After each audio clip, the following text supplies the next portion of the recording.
حضرت داؤد علیہ السلام گلیل چلانے میں خاص مہارت رکھتے تھے۔ وہ ہر وقت اپنے ساتھ ایک عصا، گلیل اور ایک تھیلی رکھا کرتے تھے جس میں پتھر ہوتے تھے۔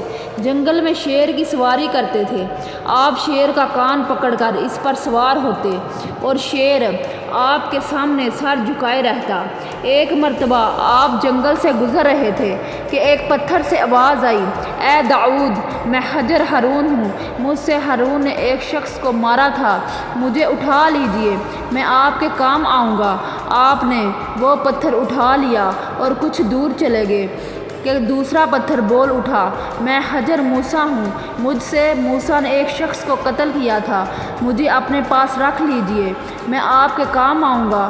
آپ نے اس پتھر کو بھی اٹھا لیا اور اپنے تھیلے میں ڈال لیا۔ ابھی آپ چند قدم ہی چلے تھے کہ ایک تیسرے پتھر نے صدا لگائی، میں حجر داؤد ہوں جو نبی ہیں اور وہ مجھ سے جالوت کو ماریں گے۔ حضرت داؤد علیہ السلام نے اس پتھر کو بھی اٹھایا اور تھیلے میں ڈال لیا۔ اس وقت جالوت کا پورے ملک میں شہرہ تھا۔ یہ دیو ہیکل ظالم فلسطینی سردار تھا اور موجودہ اسرائیل اور فلسطینی ریاست پر انسانیت کے ناک میں دم کر رکھا تھا۔ وہ بنی اسرائیل سے شدید نفرت کرتا تھا، انہیں تنگ کرتا تھا۔ ریاست کا بادشاہ طالوت بھی جالوت کے مظالم سے تنگ تھا۔ اس نے اپنے وزیروں اور مشیروں کو بلوایا اور جالوت سے نجات کا طریقہ دریافت کیا۔ ایک متعمد ہاس نے آگے بڑھ کر عرض کی کہ بادشاہ سلامت، میرا خیال ہے سلطنت میں یہ اعلان کروایا جائے، جو بھی نوجوان جالوت کو قتل کرے گا، بادشاہ سلامت اسے آدھی سلطنت دیں گے۔ بادشاہ کو یہ تجویز پسند آ گئی۔ اس نے منادیوں سے ملک بھر میں اعلانات شروع کروا دیے۔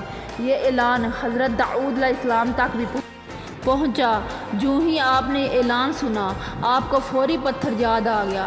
آپ بھاگتے ہوئے منادی کے پاس پہنچے اور اس سے کہا کہ جالوت کو میں قتل کروں گا۔ منادی یہ خبر لے کر بادشاہ کی خدمت میں پہنچا اور بادشاہ کو بتایا کہ ایک نوجوان نے یہ چیلنج قبول کر لیا ہے۔ بادشاہ نے فوراً اس نوجوان کو طلب کیا اور ملاقات کے بعد مطمئن ہوا کہ یہی نوجوان جالوت سے ٹکر لے سکے گا۔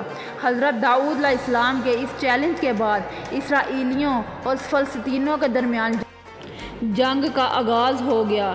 اسرائیلی جالوت کی فوج اور جنگی سامان دے کر پریشان ہو گئے اور اپنے بادشاہ سے کہنے لگے، ہم اب جنگ میں شریک نہیں ہوں گے۔ اسی اثنا میں حضرت داؤد علیہ السلام ایک عام سپاہی کی حیثیت سے طالوتی لشکر سے نمودار ہوئے۔ دوسری جانب سے جالوت نکلا جو سر سے پاؤں تک دھات میں لپٹا ہوا تھا۔ دونوں نے ایک دوسرے کے آمنے سامنے کھڑے ایک دوسرے کی دعوت جنگ دے رہے تھے۔ حضرت داؤد علیہ السلام نے اپنے تھیلے سے گلیل اور پتھر نکالا، پتھر کو گلیل میں پھنسایا اور جالوت کے سر پر دے مارا۔ پتھر کا جالوت کے سر سے ٹکرانا تھا کہ وہ ریزہ ریزہ ہو کر زمین پر گر گیا۔ یہ منظر دیکھ کر قوم یہود دنگ رہ گئی۔ پھر اسرائیلیوں نے مل کر فلسطینیوں پر حملہ کر دیا اور انہیں مار بھگایا۔ بادشاہ آگے بڑھا اور اس نے اپنے وعدے کے مطابق حضرت داؤد علیہ السلام کو آدھی سلطنت عطا کی اور اپنی شہزادی سے آپ کی شادی بھی کر دی، اور یوں حضرت داؤد علیہ السلام اس سلطنت کے بادشاہ بن گئے اور یہ محل آپ کی قیام گاہ تھی۔ دوسرا دلچسپ واقعہ یہ ہے کہ مورخین بیان کرتے ہیں کہ ایک خاتون حضرت داؤد علیہ السلام کی خدمت میں حاضر ہوئی اور عرض کیا کہ اے اللہ کے نبی، آپ کا پروردگار عادل ہے یا ظالم؟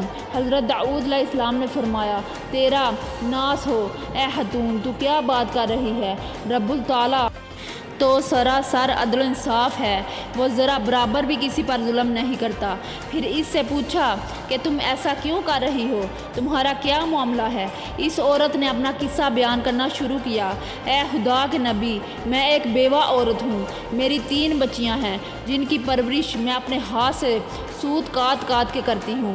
میں دن بھر بعض اوقات راتوں کو جا کر بھی سوت کاٹتی ہوں۔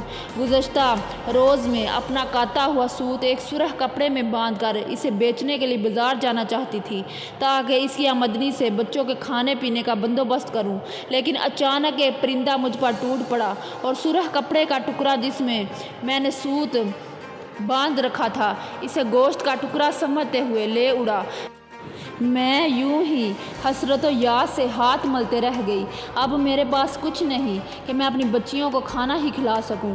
ابھی وہ خاتون حضرت داؤد علیہ السلام سے اپنی داستان بیان کر ہی رہی تھی کہ اتنے میں آپ علیہ السلام کے دروازے پر دستک ہوئی۔ حضرت داؤد علیہ السلام نے آنے والے کو گھر میں داخل ہونے کی اجازت مرحمت فرمائی۔ اجازت ملتے ہی 10 تاجر یکے بعد دیگرے اندر داخل ہوئے، جن میں سے ہر ایک کے ہاتھ میں 100 دینار تھے۔ تاجروں نے عرض کیا، اے خدا کے نبی، ہمارے ان دیناروں کو ان کے مستحق تک پہنچا دیں۔ حضرت داؤد علیہ السلام نے پوچھا، میرے پاس یہ مال حاضر کرنے کا سبب کیا ہے؟ تاجروں نے جواب دیا، خدا کے نبی، ہم سب ایک کشتی میں سوار تھے، اتفاقاً ایک زوردار آندھی آئی، کشتی میں ایک جانب سوراخ ہو گیا اور پانی کشتی میں داخل ہونا شروع ہو گیا۔ موت ہمیں سامنے نظر آ رہی تھی۔ ہم نے نظر مانی کہ اگر رب تعالیٰ ہمیں اس طوفان سے نجات دے دے تو ہم میں سے ہر شخص 100 دینار صدقہ کرے گا۔ اب پانی کشتی میں تیزی سے داخل ہونے لگا۔ ہمارے پاس کوئی ایسی چیز نہ تھی جس سے سوراخ کو بند کر سکے۔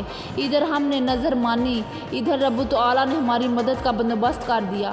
ایک بہت بڑا پرندہ منڈلاتا ہوا کشتی کے اوپر آ گیا۔ اس کے پنجے میں ایک سرخ رنگ کی پوٹلی تھی اور اس نے دیکھتے ہی دیکھتے پوٹلی کشتی میں پھینک دی۔ ہم نے لپک کر اس پوٹلی کو پکڑا، اس میں کاتا ہوا سوت تھا۔ ہم نے فوراً اس سے کشتی کا سوراخ بند کیا اور اس میں داخل شدہ پانی کو ہاتھوں سے باہر پھینکا۔ تھوڑی دیر بعد طوفان تھم گیا اور یوں ہم موت کے منہ سے واپس آئے ہیں۔ اب یہ صدقے کی رقم آپ کے ہاتھوں میں ہے، آپ جسے چاہیں اسے دے دیں۔ یہ قصہ سن کر حضرت داؤد علیہ السلام اس بیوہ عورت کی طرف متوجہ ہوئے اور فرمایا، پروردگار، تیرے لیے بحر و بر میں تجارت کر رہا ہوں اور تو ہے کہ اس کو ظالم گردان رہی ہے۔ جاؤ انہیں اپنی بچیوں پر خرچ کرو۔ حضرت داؤد علیہ السلام کو ان کی صلاحیتوں کی بدولت پورے علاقے میں پسندیدہ نظروں سے دیکھا جاتا تھا۔ ان کی شخصیت اتنی مسحور کن تھی کہ جو بھی دیکھتا ان سے متاثر ہوئے بغیر نہ رہتا۔ رنگ سرخ و سفید تھا اور خد و خال حسین۔ آپ نے 2 شادیاں کیں۔ آپ کی اولاد میں حضرت سلیمان علیہ السلام کا نام سرفرست ہے، جو آپ کے بعد بنی اسرائیل کے مشہور و معروف بادشاہ اور پیغمبر گزرے ہیں۔ اللہ تعالیٰ نے آپ کو کتاب زبور عطا کی۔ آپ صلی اللہ علیہ وآلہ وسلم نے اپنی زندگی کے آخری ایام بیت المقدس میں ہیکل کی تعمیر میں گزارے اور اسی دوران وفات پا گئے۔ دعا ہے کہ اللہ ہمیں اپنے انبیاء کرام کے نقش و قدم پر چلنے اور ان کی زندگی سیکھنے کی توفیق عطا فرمائے، آمین۔